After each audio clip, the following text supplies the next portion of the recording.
Now, let's get to our first conversation this Monday afternoon. The Executive Vice Chairman of the Nigerian Communications Commission, Dr. Aminu Maidas, has confirmed that President Bola Tinubu has removed the 5% excise duty on telecommunication services in a move, the new tax law, a move expected to ease cost pressure on subscribers. Now, the 5% excise duty is part of a broader tax reform initiative under the bill titled Bill for an Act to Repeal Certain Acts on Taxation and Consolidate the Legal Frameworks Relating to Taxation and enact the Nigerian Tax Act to provide for taxation of incomes, transactions, and instruments and related matters.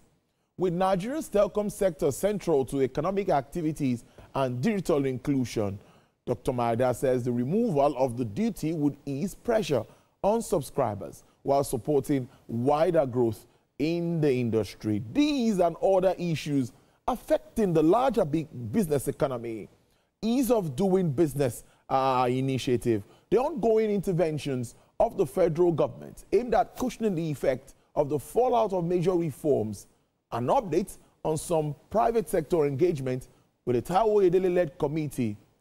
Those are the burning issues we'll be focusing on the first conversation for this week. And my guest is the Director General of the Nigerian Employers Consultative Association.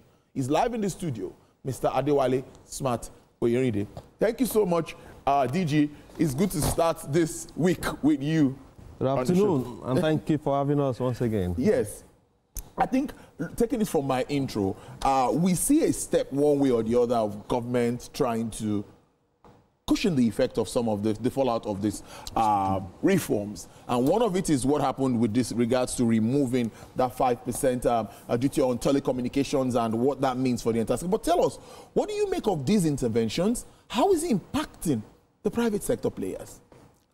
Well, one of the many interventions of the federal government, yes, in the context of trying to create an enabling environment for organized businesses to work. You know, you can imagine what a 5% tax will do, because on the long run, you know, we'll all be, our government will be constraining those that is planning to help, which is basically the consumers, the masses as a whole.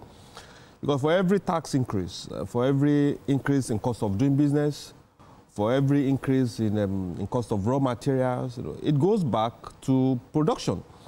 And when it goes back to production, it goes back, it's reflected in the cost of the goods and services. Yes. And the masses will have to buy those goods and services, especially when the elasticity of those goods is, when those goods are not really elastic in consumption type. So it goes back to the consumers. And the consumers are the ones that you are trying to save. So for us, the 5%, the dropping of that 5% is welcome. The pause by the federal government through the Honorable Minister for Industry and Investment of the FRCN levy, the Financial Reporting Council levy, is also absolutely welcome. The other levies and fees that are coming from the back door, especially following the work of the Taiwo Edele Presidential Committee on Fiscal and Tax Reform, is also welcome. You know, the charge for us and the biggest challenge for government is to ensure that legislative actions are taken on agencies whose act still gives them the discretion or the right to charge levies and fees. Now, the Presidential Committee has done a whole lot of work. Yeah, trying to streamline all the bills. Yes. If you don't deal with those acts that has potential to initiate new levies and fees from the back door, then they will have negated the whole concept of this old tax bill. And that is one of the things that the President, the chairman of the committee called some of the unfinished businesses that the committee will be looking at. And we just hope those stakeholders will be open to engagement of the Presidential Committee, and also look at the overall economic objective of this country. What exactly are we trying to do? And if you look at the President's 8-point agenda, it has the private sector as a key driver of that agenda. And if the private sector is not thriving, if they're not surviving, then you invariably compromise the achievement of those 8-point agenda. Indeed, back to the role of those agencies of government and being in sync with what government intends to achieve. it's one thing for Mr. President to be, he's in Brazil now, was in Japan. It's one thing for him to want to bring in investments. It's one thing for the agencies also, you know, to make this happen. And you operate in the private sector space. That's why I'm asking you this question. How do you think they are really cooperating with government when it has to do with what is happening from the top? Is that what everyone, to the man at that gate, to that agency, are they in sync, you know, with actualizing the ease of doing business initiative in its totality? You know, before now, we look at the contradictions between the fiscal and monetary policy authorities. Yes. And over time, at least within this administration, we've seen the closing of those gaps. You know, we see the monetary authorities working closely with the fiscal authorities.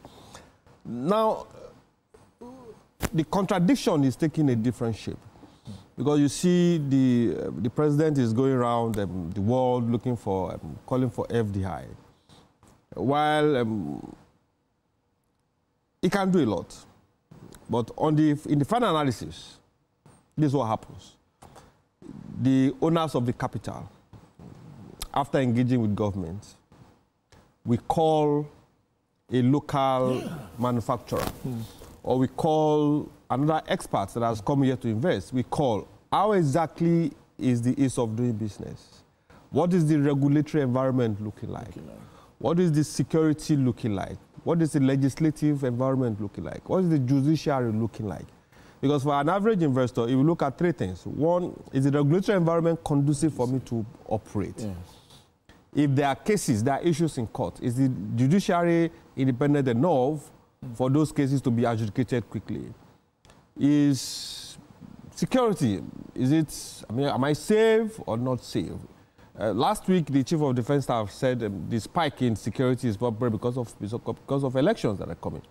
Now, we need to deal with those issues, and the operators of those issues, the managers of those other sectors, must align with the overall objective of the administration. So you don't have an agency, a regulatory agency, taking action that compromises the existence of organized businesses. Because organized business is basically, as we've said many times, for every 10 jobs created, whether we like it or not, the private sector creates 8 of them. You know. Even when data is not convenient for us, you know, we just have to accept it, because that is just the reality. So if the private sector creates jobs, if the private sector are central to the achievement of key economic objectives of this country, then the minimum we expect is that all agencies will align towards helping the private sector to be sustainable. Not condoning illegality. We are not also, we don't condone illegality. We preach responsible business conduct. But in the context of regulation, regulation must promote. Regulation must not stifle, and regulation must not tend to destroy. Also legislation.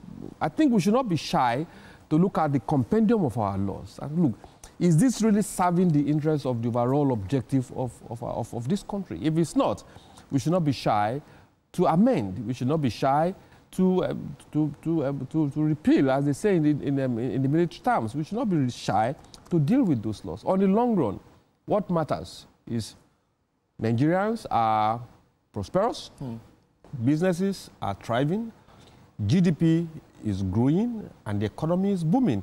Any other action that will contradict these key variables, these fundamental variables, I think we should be far from it. And any agency that is not aligning, whose action or activities is not aligning to this track, I think it's basically working against the interests of the government. Now, there have been a series of engagements even before now, private sector engagement, particularly now with the Taiwo Edele-led committee. For me, 2026 implementation, some are saying it's a pre-election year. Are you sure we're going to be able to implement this to the latter? So let me say two in one question. Yes. How well do you see the implementation plans for 2026? And how far have you gone with trying to make everyone get to understand what this new tax law is all about? You know, we must commend the presidential committee for the yeoman's job they've done. Yeah. You know, really, the kind of engagement they've had, I'm not sure we've seen that kind of engagement, that kind of stakeholder engagement across the length and breadth of this country. Which kudos to them. And also the FRS has also done quite a lot trying to educate stakeholders. But the biggest stakeholder basically remains organized businesses. and they've done well to continue this engagement. There was an engagement last week in Lagos, and there was also an engagement upper week in Lagos and last week in Abuja, also getting stakeholders' concurrence on certain elements of the bills, of the act, how it's going to be implemented, what are the likely challenges. And that is beautiful because we are building consensus. Let's build consensus around what we work.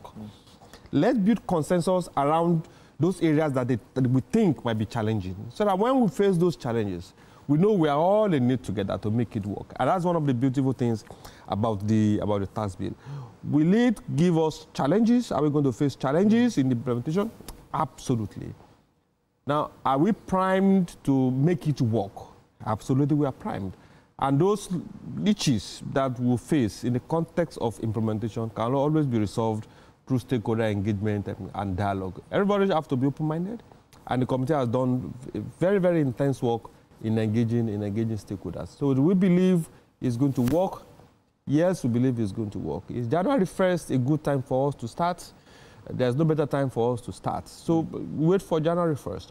Meanwhile, we've also started in-house engagement within the context of the organized private sector. Okay.